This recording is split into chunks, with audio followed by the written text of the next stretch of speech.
morning, all of you. Question is, prove that 1 plus tan square A, 1 plus cot square A equal to 1 minus tan A by 1 minus cot A का whole square equal to tan square. समझो ये दो question है, या तो आप this equal to this prove कर दो, या जो सेकेंड टर्म है this equal to this prove कर दो। दो क्वेश्चन, यानी पहले आप इसको भी लेके चलोगे और ये प्रूव करोगे, इसको भी लेके चलोगे ये प्रूव करोगे, यानी दोनों इक्वल आ गया tan स्क्वायर ए का। तो चलिए पहला क्वेश्चन हम लेते हैं LHS 1 plus tan square A by 1 plus cot square A. आप फॉर्मूला पढ़े हो, sec square theta minus tan square theta is equal to 1। तो sec square theta is equal to 1 plus tan square theta, यानी 1 प्लस tan स्क्वायर ए को sec square ए लिख सकते हैं। और दूसरा पढ़े हो cosec square theta minus cot square theta is equal to 1। तो cosec square theta is equal to 1 plus cot square, 1 plus cot square को लिख दिए कॉसेक स्क्वायर ए। बताइए डायरेक्ट स्क्वायर का फॉर्मूला में आ गया। अब सेक और कॉसेक को, सेक को चेंज कर दो कॉस में और कॉसेक को चेंज कर दो साइन में। तो सेक ए इक्वल टू 1 बाय कॉस ए, और स्क्वायर है कॉस स्क्वायर है। अगर स्क्वायर नहीं रहता तो sec theta equal to 1 by cos theta. तो sec square theta equal to 1 by cos square theta divided by cosec square को क्या लिख देंगे 1 by sine square, 1 by sine square A. अब देखो डिवाइड है, यहाँ पर डिवाइड का अपोजिट मल्टीप्लाई करोगे तो साइन स्क्वायर आ जाएगा न्यूमरेटर। तो sine square A by cos square A equal to tan square. आगे आ रहा है, यानी आप इसको लेके चले फर्स्ट टर्म को और tan स्क्वायर ले। अब सेकेंड टर्म को लेके चलते हैं, फिर LHS आपका है। अब जो दूसरा क्वेश्चन है 1 minus tan A by 1 minus cot A का स्क्वायर। अब यहाँ पर a माइनस बी के स्क्वायर के फॉर्म में हम नहीं सॉल्व करेंगे। अच्छा रहेगा कि साइन कॉस में चेंज कर दो ब्रैकेट के अंदर। तो tan a को क्या लिख देंगे sine a by cos a, cot a को क्या लिखेंगे cos a by sine a। First step 1 minus sine a divided by cos a, फिर डिवाइड कर दिए 1 माइनस कॉट ए को cos A by sine A का होल स्क्वायर। अब आप इसका भी एलसीएम ले लो और इसका भी डिनोमिनेटर का भी एलसीएम ले लो। तो 1 और कॉस ए का एलसीएम, कॉस ए 1 से डिवाइड करेंगे कॉस ए को, तो cos A into 1 cos A minus sign A. Same work denominator में करेंगे। 1 और साइन ए का एलसीएम, साइन ए 1 से डिवाइड किए साइन ए को, sign A minus cos A का होल स्क्वायर। ठीक है, अब देखिए यहाँ पर आप कॉस ए माइनस साइन ए रहने दो, कॉस ए माइनस साइन ए रहने दिए बाय कॉस ए। और डिवाइड का अपोजिट, ये डिवाइड है, का अपोजिट मल्टीप्लाई करोगे तो साइन ए आ जाएगा न्यूमरेटर में और बाय, और ये आ जाएगा डिनोमिनेटर में। इससे वो माइनस कॉमन ले लो तो बन जाएगा कॉस ए माइनस साइन। ऐसा क्यों किए, ऐसा हम क्यों किए, माइनस कॉमन क्यों लिए इसमें, ये दोनों आपका सेम टर्म हो जाएगा। जो ये है वही आपका डिनोमिनेटर में है, जो आपका न्यूमरेटर में है वही आपका डिनोमिनेटर में है, ये दोनों कैंसिल हो जाएगा। और स्क्वायर है, तो माइनस का स्क्वायर प्लस होगा, बच गया sine A by cos A का whole square equal to tan square A. ये भी आपका आरएचएस आ गया, प्रूव हो गया। यानी आप फर्स्ट टर्म को भी लेके गए, tan स्क्वायर ए प्रूव कर दिए, सेकेंड टर्म को भी लेके पढ़े, tan स्क्वायर ए प्रूव कर दिए। बोलिए समझ में आ गया क्वेश्चन ये? बोलिए, चलो नोट, इसको नोट कर लो। चलिए, कहीं कहीं आपको बीच में प्रॉब्लम, जैसे आर एस अग्रवाल से या कोई भी साइड बुक से आप सॉल्व कर रहे हो, तो आप पूछा करो, पीछे का भी एक्सरसाइज हम बीच में टाइम निकाल करके उसको भी बताएंगे। इसको मिटा दें।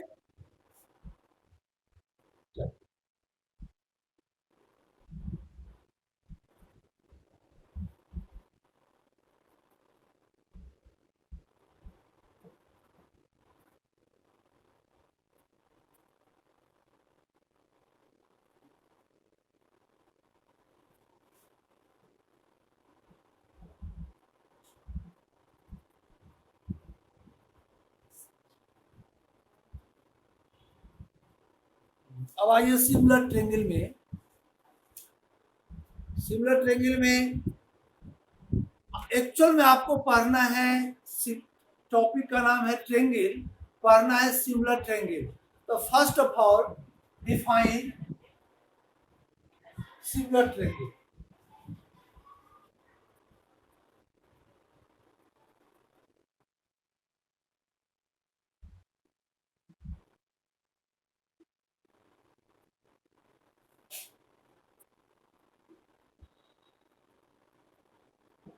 Define similar triangles. So two triangles are said to be similar if and only if their corresponding angles are equal or their corresponding sides are proportional. ये एकदम याद रखोगे। हम लिख भी देते हैं डिफिनेशन कि two triangles are said to be similar if and only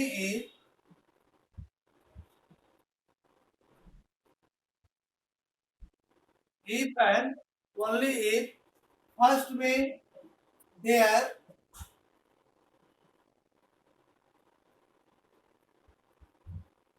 corresponding angles are equal, और second their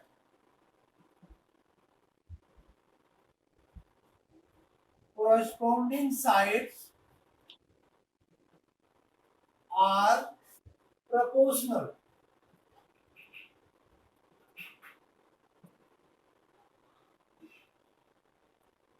अब देखिए, इसी डिफिनेशन को हम एक ट्रायंगल ड्रॉ करके क्लियर करते हैं कि क्रॉसपोंडिंग एंगल्स क्या हुआ, क्रॉसपोंडिंग साइड प्रोपोर्शनल क्या हुआ। हम टू ट्रायंगल बना दिए, फर्स्ट ट्रायंगल और सेकेंड ट्रायंगल। अब देखिए, हम एक छोटा ट्रायंगल बना दिए। आपको क्योंकि ये कॉन्ग्रुएंट से डिफरेंट है ना, इसीलिए एक बड़ा बनाया एक छोटा बनाया। आप यहाँ पर नाम दे दो ए बी सी, और सेकेंड ट्रायंगल है डी ई और एफ।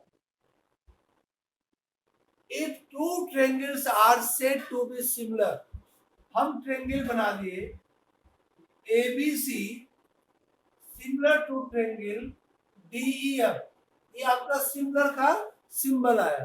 अगर दोनों ट्रायंगल सिमिलर है, means a triangle have 6 part, 3 angle and 3 side. तो अगर दोनों ट्रायंगल सिमिलर है तो 6 पार्ट उसका, 3 एंगल्स इक्वल है, there corresponding angles are equal and corresponding sides are proportional। तो क्रॉसपोंडिंग एंगल्स मीन्स फर्स्ट में जैसे यहाँ हम एंगल ए लिखे तो इसका एंगल फर्स्ट में क्या है, डी है, यानी angle A equal to angle D होगा। ये एंगल फर्स्ट डी का इक्वल, यहाँ भी देखिए नाम बी सेकेंड एंगल है, यहाँ ई सेकेंड में है, यानी angle B equal to angle E, angle B equal to angle, ये क्रॉसपोंडिंग एंगल्स है। ऐसा नहीं कि ये बी हो जाए एफ का इक्वल, जैसे यहाँ अरेंज करके लिखे हो यहाँ भी अरेंज होना चाहिए। बच गया लास्ट में एंगल सी किसका इक्वल, एंगल एफ का। देखो लास्ट में सी लास्ट में F, angle C equal to angle F, यही क्रॉसपोंडिंग एंगल्स का रहा है। First angle A equal to angle D, angle B equal to angle C, और angle B equal to angle E, और angle C equal to angle F. Also, corresponding sides are proportional. तो corresponding sides means first side तुम्हारा A B था, तो अगर congruent रहता है तो ये साइड इक्वल होता है corresponding साइड। अगर सिमिलर है तो corresponding sides are proportional, यानी ये A B proportional to, A B किसका proportional होगा, डी ई का। फिर BC किसका प्रोपोर्शनल होगा, EF का।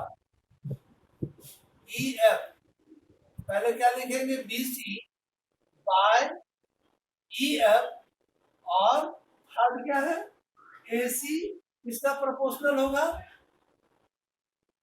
DF का। तो एक तो हम यहाँ से देख करके भी लिख दिए, अगर फिगर कहीं ओवरलैप है या कुछ है तो आप यहाँ से भी लिख सकते हो।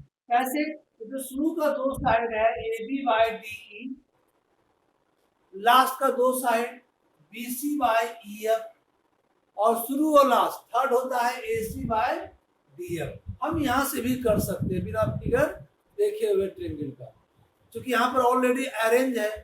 तो टू, तो इसी जो डिफिनेशन यहाँ लैंग्वेज में लिखे यहाँ आप लिख दिए अल्फाबेट में करके। Two triangles are said to be similar if their corresponding angles are equal and corresponding sides are proportional, यानी तीनों साइड प्रोपोर्शनल होकर के इक्वल होगा। सिमिलर का डेफिनेशन समझ में आ गया।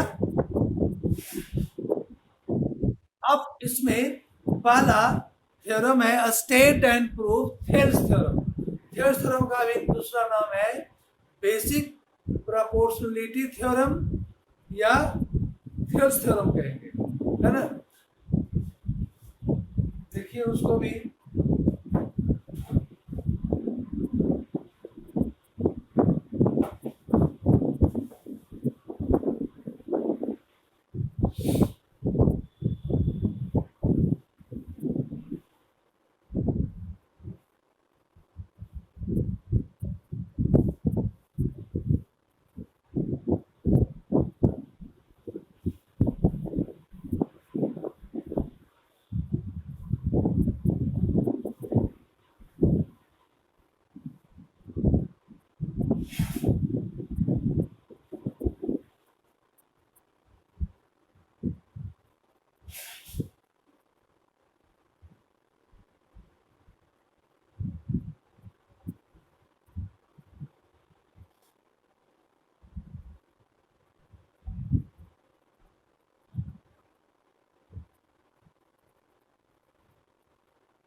क्वेश्चन में रहेगा state and prove Thales theorem, state and prove Thales theorem.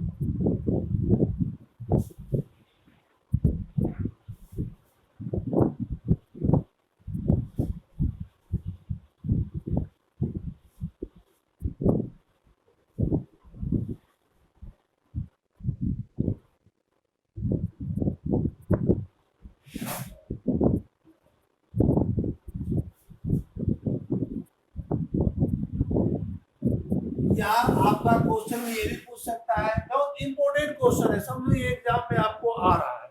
अगर जब भी इस पोर्शन से क्वेश्चन आता है ट्रायंगल से, तो आपका पहला क्वेश्चन यही बनता है। या तो आप इसी क्वेश्चन को, इसी थ्योरम को पूछ सकता है, state and prove BPT. BPT means basic proportionality theorem. तो इसका स्टेटमेंट क्या है? इसका स्टेटमेंट लिखिए इस थ्योरम का। इस थ्योरम का आपको स्टेटमेंट लिखना है। तो इसका स्टेटमेंट है थ्योरम का, तो बताएगा। हाँ, इस थ्योरम का स्टेटमेंट क्या है?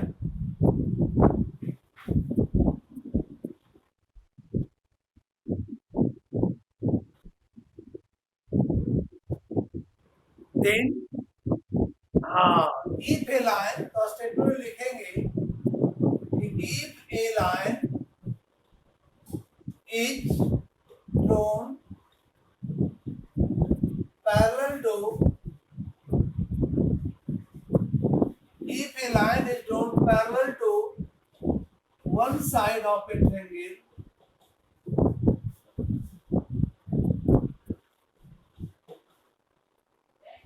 intersects other two sides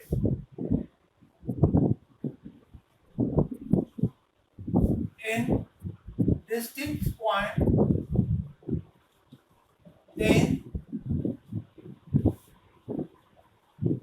other two sides divide in the same ratio.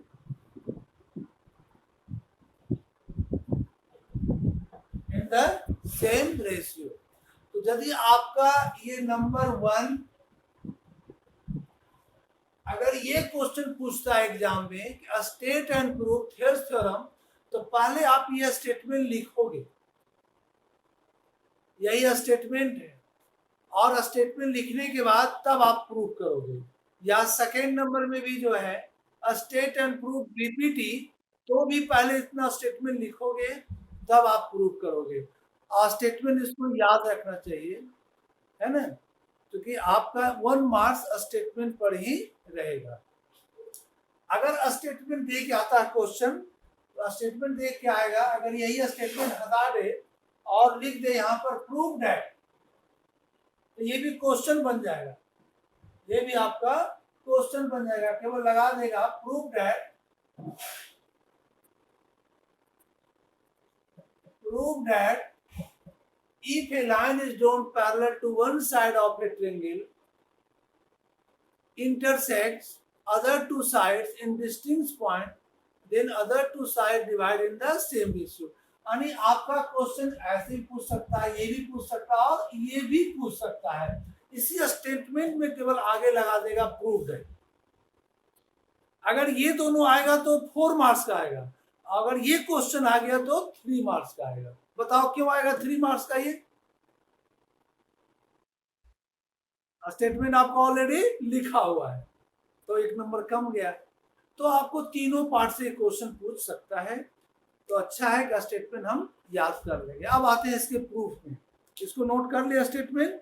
अब आते हैं प्रूफ में।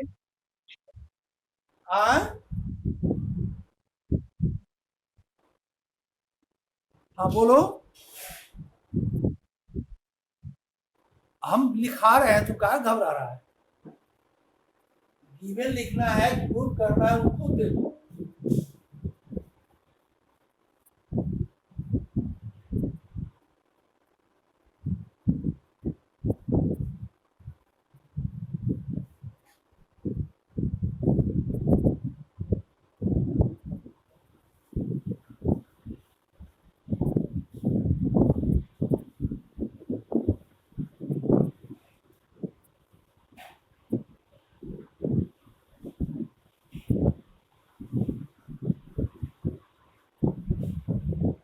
आपको स्टेटमेंट में दिया हुआ था if a line is drawn parallel to one side of a triangle, तो एक ट्रेंगल ड्रॉ किए,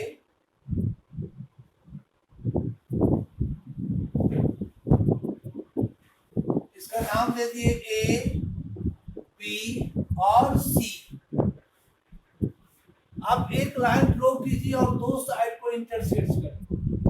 हम नाम दे दिए डी और ई इस लाइन का, और ये दोनों पैरेलल भी दिया हुआ है। कहाँ? इस स्टेटमेंट में जब भी थ्योरम प्रूव करते हैं उसमें नाम नहीं रहता है, नाम आपको अपने से मानना है। तो मान लिए, तो गिवन में लिखोगे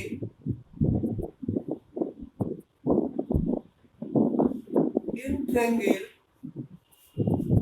ABC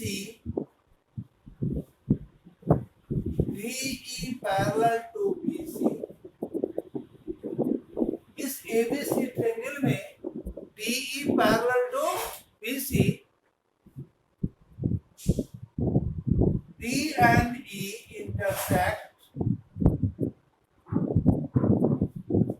AB and AC at D and E। आपका लाइन DE AB को इंटरसेक्ट कर रहा है D पर, और AC को इंटरसेक्ट कर रहा है कहाँ पर? F पर।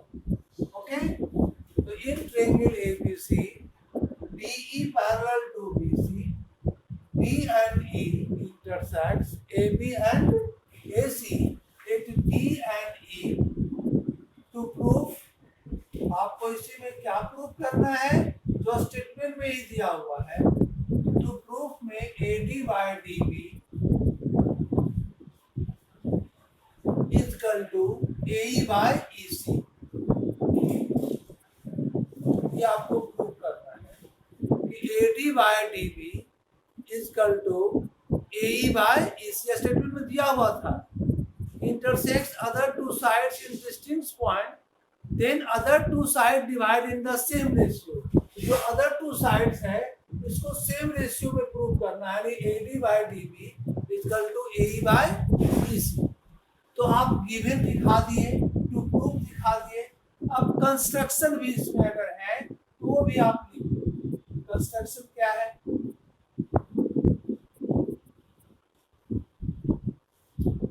हम यहां से एक लाइन ड्रॉ किए, डी तक नाम दिए ई, और वो भी परपेंडिकुलर है। जो कंस्ट्रक्शन ड्रॉ करते हैं वो डॉटेड लाइन से दिखाते हैं। और ज्वाइन जैसे यहां से ड्रॉ किए, या पहले आप इधर से ड्रॉ कर दो, ड्रॉ इसका भी छोड़, हम यहां से ड्रॉ उसको भी करेंगे। ABCDE, यहाँ E नहीं होगा, F और G होगा। तो हम ड्रॉ किए EF और ज्वाइन किए BE को, तो क्या लिख देंगे? फर्स्ट ड्रॉ किए, draw EF perpendicular to AB join BE। क्या किए? Draw EF perpendicular to AB join BE। दूसरा कंस्ट्रक्शन हम DF को भी परपेंडिकुलर ड्रॉ करेंगे, draw DF perpendicular to AC join, और ज्वाइन किसको करेंगे? तो DC को। अभी ये किए नहीं है सेकेंड वाला, क्योंकि आपको कंफ्यूजन होगा तो उसको हम बाद में करते हैं। अब आइए प्रूफ में। देखो थ्योरम थोड़ा बड़ा होता ही है, पहले आप डायग्राम बनाए, उसके बाद गिवन लिखे, फिर टू प्रूफ, कंस्ट्रक्शन, क्योंकि इसी पर आपका 4 मार्क्स में 2 नंबर इस पर भी है और 2 मार्क्स प्रूफ करने में है। अब आइए प्रूफ करते हैं। आप लीजिए area of triangle ADE divided by area of triangle DEB। Area of triangle होता है half into base into height, base क्या है AD, हाफ इंटू AD, और हाइट क्या है EF डिवाइडेड बाय, अगर ऑब्ट्यूज एंगल ट्रायंगल हो इसका हाइट इससे बाहर मिलेगा, तो DEB का एरिया में बेस कहलाएगा DB, लेकिन हाइट क्या कहलाएगा EF, जो ऑब्ट्यूज ट्रायंगल में उसका हाइट बाहर ही रहता है ना। इस पार्ट का एरिया में भी इस ट्रायंगल का एरिया का हाइट हम बाहर करेंगे, तो इस ट्रायंगल का एरिया DEB का हाफ इंटू बेस DB और हाइट EF, क्या देख रहे हैं, half half cancel, EF cancel, क्या बच गया AD बाय DB बच गया। इसको बना दिए इक्वेशन 1। आपका फर्स्ट पार्ट में यही प्रूव करना भी था, AD बाय DB। अब आते हैं जो सेकेंड कंस्ट्रक्शन था, BF perpendicular to AC, F के बाद इसका नाम G दे देना, F तो हम यही दे दिए थे, ड्रो EF क्या है DG, यहाँ क्या हो जाएगा draw DG perpendicular to AC और ज्वाइन DC, इसको ज्वाइन करेंगे तो सेम ट्रायंगल का एरिया में बेस लोगे AE, हाइट लोगे DG। Now area of triangle ADE by area of triangle EDC अब जैसे बेस हम इधर से लिए थे, अब अपोजिट साइड से ले लेते हैं बेस। अब बेस क्या लेंगे AE और हाइट ले लो DG बाय इस ऑब्ट्यूज ट्रायंगल का EDC का बेस होगा EC और हाइट क्या होगा, इसका हाइट क्या होगा कोई बताओ तो, DG होगा। तो DG कैंसिल और हाफ कैंसिल, बच गया AE बाय EC। इसको बना दो 1 2, इसको क्या बना दिए 2। आपको यही 1 और 2 को इक्वल करना है, 1 और 2 को इक्वल करना, ये प्रूफ में क्यों इक्वल होगा, क्योंकि LHS में डिनोमिनेटर में दोनों सेम एरिया है और डिनोमिनेटर में एक ट्रायंगल ये है जिसका नाम है DEB और दूसरा ट्रायंगल है EDC। तो आप लिख सकते हो triangle DEB and triangle EDC being on the same base, base का क्या नाम दे दोगे, यही नाम दे दो DE, and between same parallel line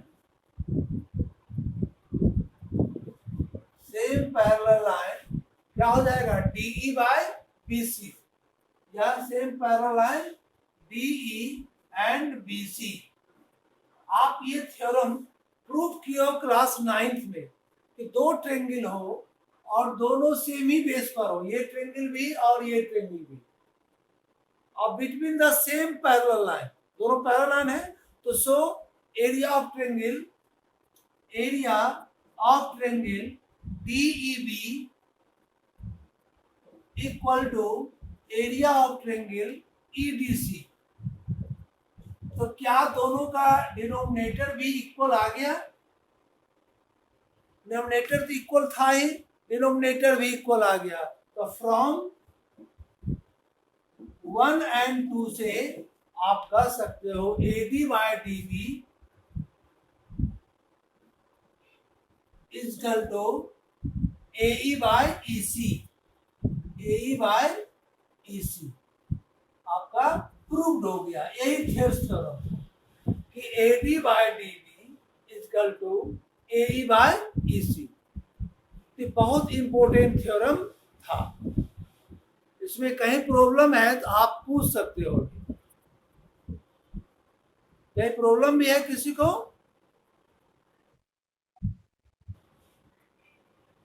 इसमें अगर है प्रॉब्लम तो अभी फिर से एक बार हम इसको बता सकते हैं, अभी टाइम है।